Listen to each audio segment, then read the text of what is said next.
So we said back at launch that the Pixel 7 was underrated. Is that still the case so almost a year later? Welcome to Redux, and we're going to find out if that statement still holds true.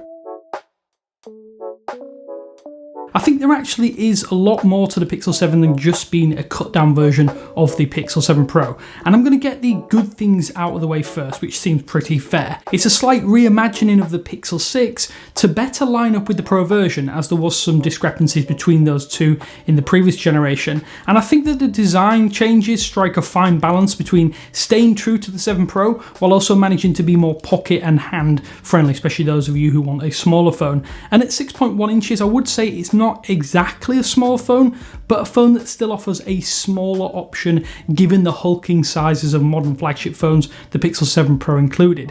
What's more enticing with this device, besides the size or the size decrease, is that flat screen itself. Since the advent of curved displays, we've seen a bit of a split or a divergence. Why more affordable options tend to stick with flat screens is a bit of a confusing aspect of this divergence, but it is here and it is noticeable. The Pixel 7's Full HD Plus screen itself, though, is excellent. The bezels could be a little bit smaller overall, as there is a minor chin here, but overall it's a fine panel that has vastly improved in terms of the maximum brightness and colour tuning over its predecessor. One thing that really strikes me right away though is how good the screen is when compared to other similarly priced screens. Videos look excellent with great viewing angles, superb contrast, and although you can't fully tune this to your own heart's content, the preset colour profiles baked into Android 13 allow you to make adjustments where you feel they might be necessary.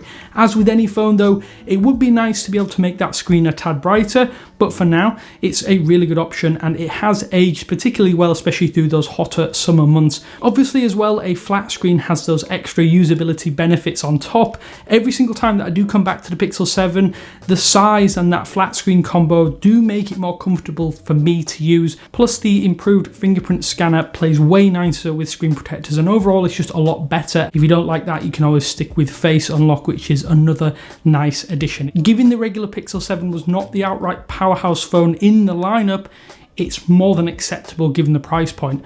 There are a few similarly priced phones out there that tout improvements, however this is right in the ballpark for what a mid-level or entry-level within a flagship lineup should provide, at least in terms of performance overhead. Save a few camera features, everything that you can do on the Pixel 7 Pro you can do here, and that's actually quite a lot. That obviously includes lots of machine learning powered tasks and enhanced processing. When compared to directly priced rivals, the Tensor G2's lack of processing overhead is actually quite less pronounced because you're not necessarily getting flagship processors at that $600 price point. Just don't treat the Pixel 7 as a gaming phone, because this is certainly not. It will do just fine with most 3D titles, but as I mentioned in our Pixel 7 Pro revisit, it can be a little, or can get a little warm when using it, which poses its own problems when we look at competitive chipsets. One of the most impressive aspects of the Pixel 7 though is that core dual camera system, and it will wipe the floor with most sub $700 smartphones out there. A lot of the quality here though is provided by the 50 megapixel main sensor, which handles absolutely everything you can throw at it. The key strengths though there: HDR processing, image sharpness, contrast, the color balance, and how well the system handles moving subjects. Another impressive aspect is just how long the battery withstands daily use and abuse on the Pixel 7. It's more impressive because Tensor G2 isn't the most efficient chip, it's just a rejig of the previous Tensor processor, and it also comes with a fairly small 4,355 mAh battery, and that itself seems like it would cause some problems with the system. That actually isn't the case. Sure, the Pixel 7 isn't a battery beast by any stretch of the imagination, but it's a competent competitor that shouldn't let you down unless you veer off into what I'd consider intense usage. That said, using things like GPS heavy applications, at least all day, might require regular top-ups, and then you're having to deal with slow charging methods. So that's the good out of the way. Of course, a $599 smartphone will no doubt offer compromises, and the Pixel 7 can't escape that. One of the most prominent is that the 90Hz refresh rate has felt to me a little slow, but that's not the right word. I would say that given 120Hz displays are now becoming the norm at practically this price point, and every price point for that matter, this feels like a harsh knockdown. But with the Pixel 7a now available, it ships with a 90Hz screen of its own, and it does feel like the Pixel 7 screen is cheapened as a result of that. Another annoyance is the lack of a telephoto zoom lens. That's been one of the biggest sore points for what is otherwise a flagship tier camera system. From a personal perspective, this is why I actually haven't been able to switch from the Pixel 7 Pro to this device, despite what I consider the superior form factor of the regular Pixel 7. You personally will need to work out if this diminishes the camera system enough for you, and if you can give that up. One of the biggest gripes or criticisms though that you can level at the Pixel 7 is not what it can and can't do though,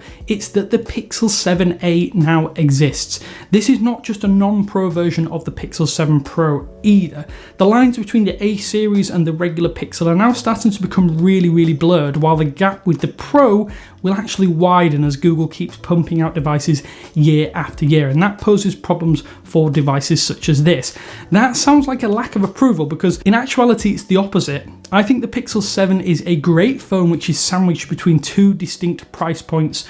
I think up your budget and you get the best Pixel to date, lower it and you get one of the best budget phones that you can go out and buy. And I would refrain from calling the Pixel 7 underrated after a year, like many may have back at launch, but it is a damn fine phone that underlines the improvements Google hardware has made over the past few years, and it's something we want to see Google continue to do as they release new versions of the Pixel series. I want to know though, let me know your thoughts on the Pixel 7. Do you think it's underrated or overrated? There's an argument that you can actually grab one cheaper than ever, that it means it's a better buy now than it ever has been, but let me know what you think down in the comment sections below. Cheers for watching, and I will catch you in the next one.